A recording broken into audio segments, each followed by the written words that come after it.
Hi everyone, how are you today? My name is Oriana Brueggemann. I am a mortgage broker based in Vernon, British Columbia, in the beautiful Okanagan Valley. I specialize in commercial financing or in financing for investors in commercial real estate properties. But I still have a team that helps me with all the residential requests. And today I want to share some education around a question that I get asked almost every week, and it's about how to build credit in Canada, on how do I get ready so that I have a good credit when I'm going to buy my property. Sometimes, especially when we come from different countries, we may believe that things work at the same time, and there's many countries where just paying for our credit products is good enough. Well, in Canada, you have to do or watch for more variables than just paying your credit, and I want to explain it to you so that you can plan a strategy if you're new to Canada in how to build credit. One of the credit in Canada is one matrix or one matrix, and the first variable that is influencing your credit is the most common, and maybe this one you got it right, and is paying in time your financial obligations. So this is a big chunk of the credit, but there's other variables as I was explaining. When I start explaining to my clients, almost all of them are in disbelief that this was not explained to them.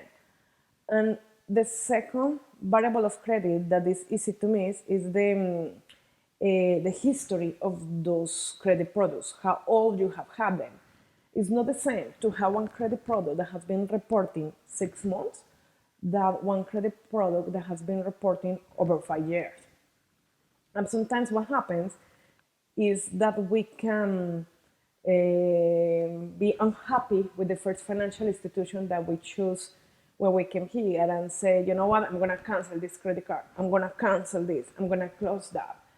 And if you're still fairly new to the country, canceling the first credit product that you receive is going to kill a lot of the history of your credit. So if this is your situation, just cut that credit card in half, put it in the freezer, don't use it, or contact the financial institution to change the product to one that is for free if you're paying for that and that's the reason why you're canceling.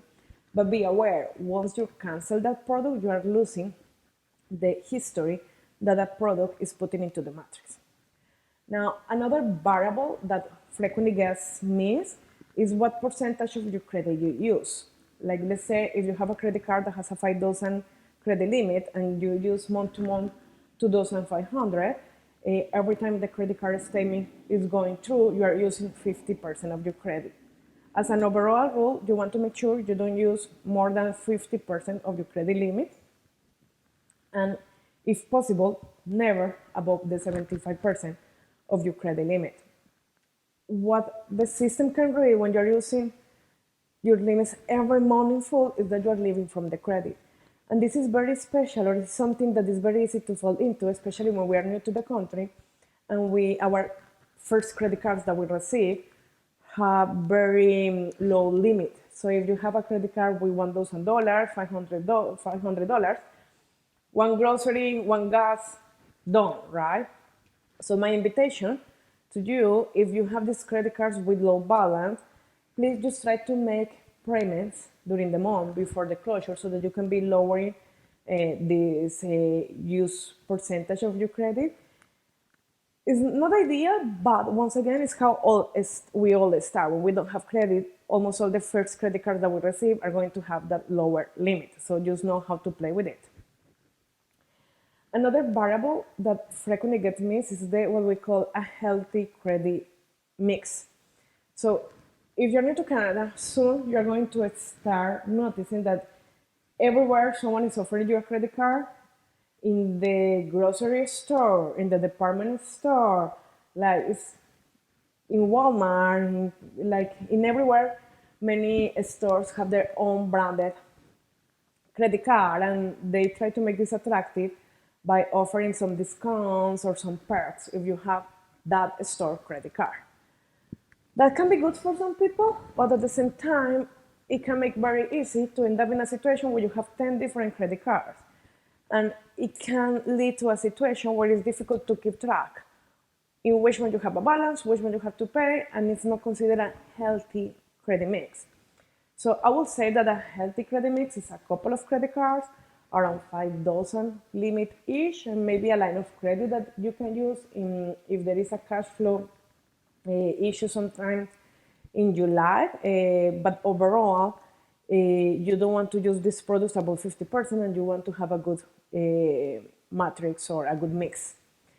Another variable that many clients ask me is my credit going to be hit if I give you authorization to open your credit? First, to do a credit analysis, we will always need to open the credit. Is at the end our eyes, what allowed us to see how the financial institution is going to evaluate your application. So for us, it's almost impossible to give you an honest feedback without opening.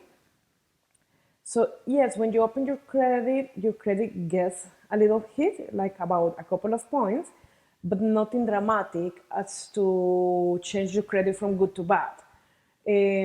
Overall, I recommend my clients not to open their credit more than once every 60 days, and not to stress around this. Life, you are living life. Like, you need a cell phone when you need it. You need a life insurance or a tenancy insurance when you need it. If you're renting a house through a rental agency, they're gonna need to open your credit. So just feel free to live your life. Don't overcomplicate or over stress about this subject. And just know that yes, it's gonna have a little hit, but nothing dramatic, especially if you don't do it more than once every 2 months or so. And my question to some clients is, if your credit has been open many times the last 2 months, maybe we should be having a different conversation to understand you better what's going on. So there you go. As a summary, paying time, be mindful of the credit history of how old the products are. Don't cancel the first credit card that you received when you was here if you're planning to buy a house anytime soon. Try to keep the use of your credit to 50% of what it was approved to you. Keep a healthy mix of credit, and don't give too many authorizations to open your credit all the time.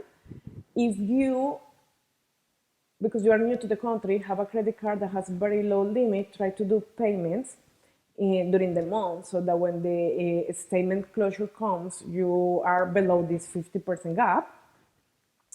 And this is going to help you to build a good credit in the future. So there you go, guys. I hope you find this video useful. If you know someone that has been wondering how to build credit in Canada, or that are looking forward to prepare to buy a house in the future, and they would like to further elaborate in this subject, please make sure you share this video with them or connect us, and it will be a pleasure for me to help you, your friends and family, to plan for your real estate financing needs. Bye-bye.